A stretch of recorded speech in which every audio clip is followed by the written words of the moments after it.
everyone, I'm back again. It's Marla Holt. I am an author who writes contemporary romance who lives and works in Kansas, and I debuted my Author Tube Newbie Tag video just a couple days ago, and some of you might have noticed that it was a little bit choppy. I'm still learning how to edit video, and still learning how not to ramble on for more than 30 minutes. And since I didn't want to make you watch a video that was 30 minutes long because 15 minutes is already pushing it, I edited a lot out of that video.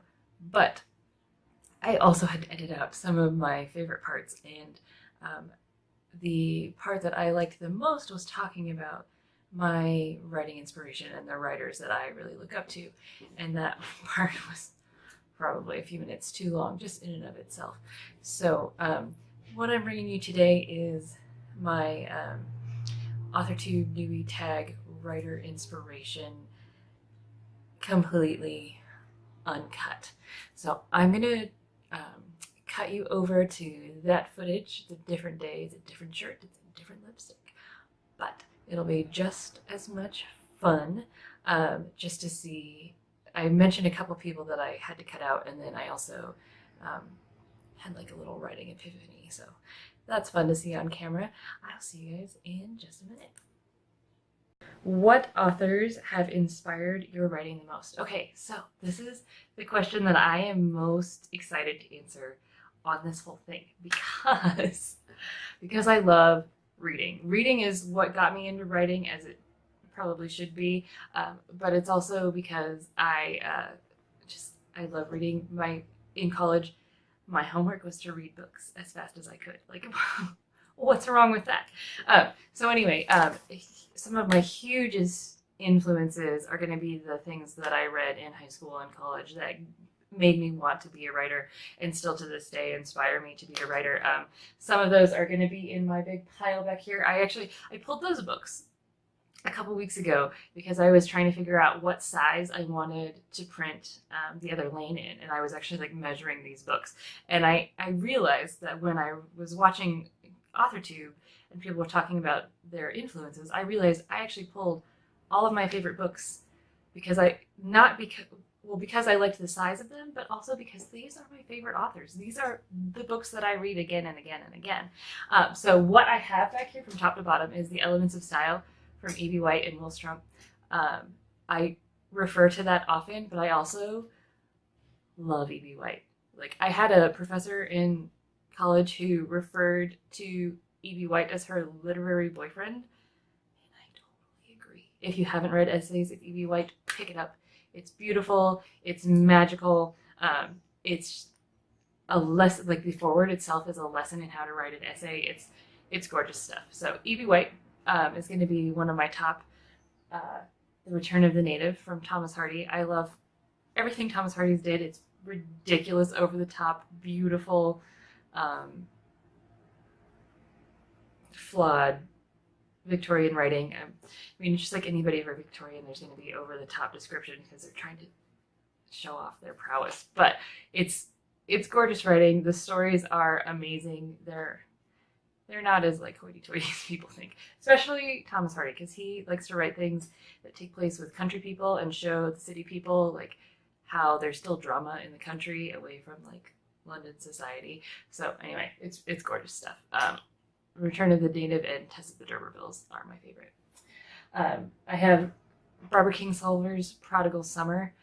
I mean, I just want to be Barbara Kingsolver when I grow up. I mean, who doesn't want to live on a beautiful green farm in Virginia with like lambs and knitting and a giant garden and writing books all day? Like, I want to be Barbara Kingsolver when I grow up. Prodigal Summer is amazing. Like, it's beautiful. You'll never think about coyotes the same again. It's gorgeous. Anyway, the other book I have is Villette by Charlotte Bronte. Villette is probably my favorite of Charlotte Bronte's books. It's the lesser known cousin to Jane Eyre. Villette is highly autobiographical if you would like to read that. I actually studied the Brontes like exclusively. I took a whole class on the Brontes in college. I read all of their books. Jane Eyre is still one of my favorite books ever written. It's highly flawed. It's beautiful. When you read The Other Lane, you might notice that the plot structure follows a little bit of the Jane, Anyway, it could. Yeah. Anyway, there's a lot of Jane Eyre influence on The Other Lane, but Jane, there might be a smidge of connection there. The other one is The Center of Everything by Laura Moriarty. Laura Moriarty is a gorgeous contemporary author. She has written like 4 or 5 books.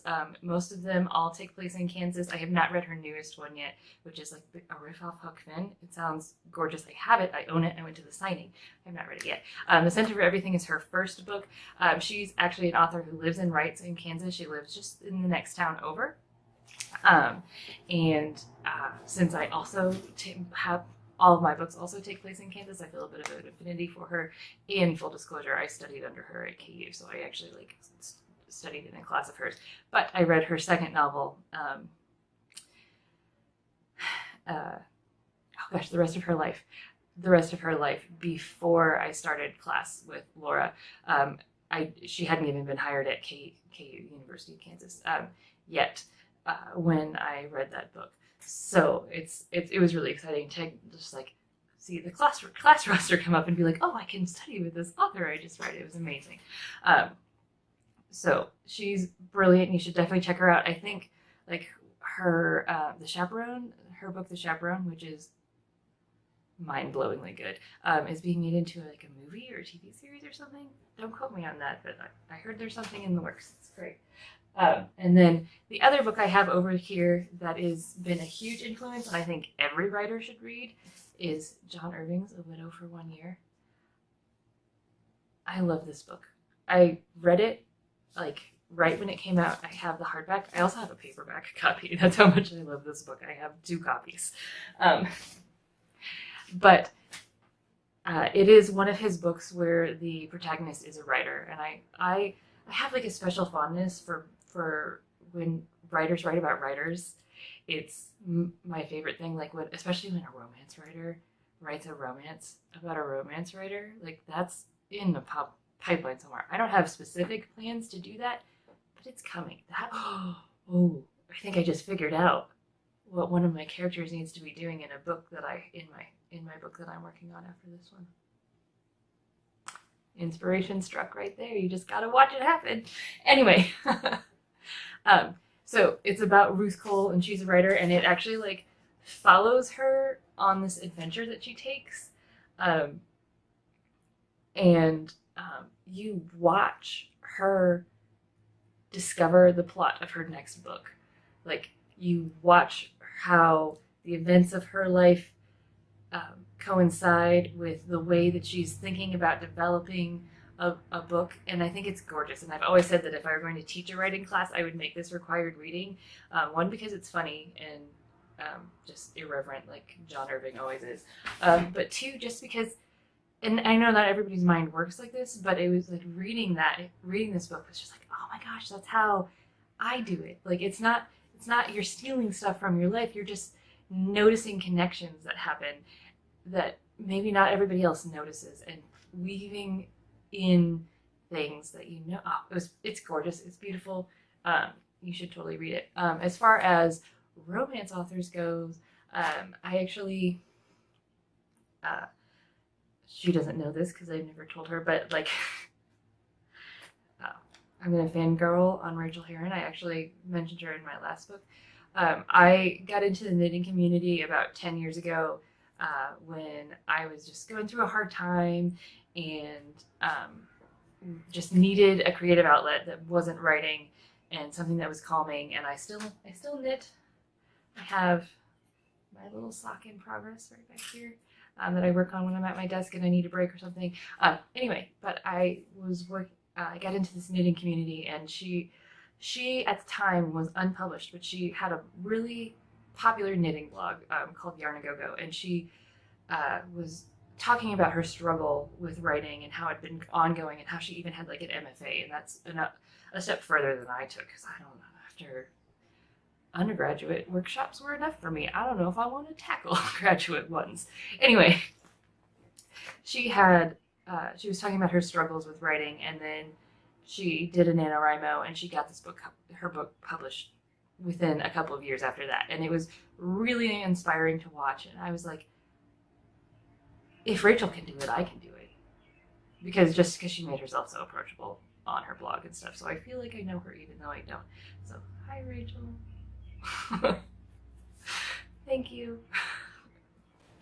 Okay, so now that you know all about my favorite writers and where I sort of have my emphasis in, or where my basis in my writing career comes from, all of these lovely people that we just chatted about, I want to know like who your favorite writers are, who gives you inspiration, whether you're an author, a writer, or just a reader. You know, who's your favorite?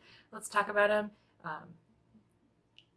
You know, maybe we'll start a little book club or something. That would be friggin' fantastic. Just saying.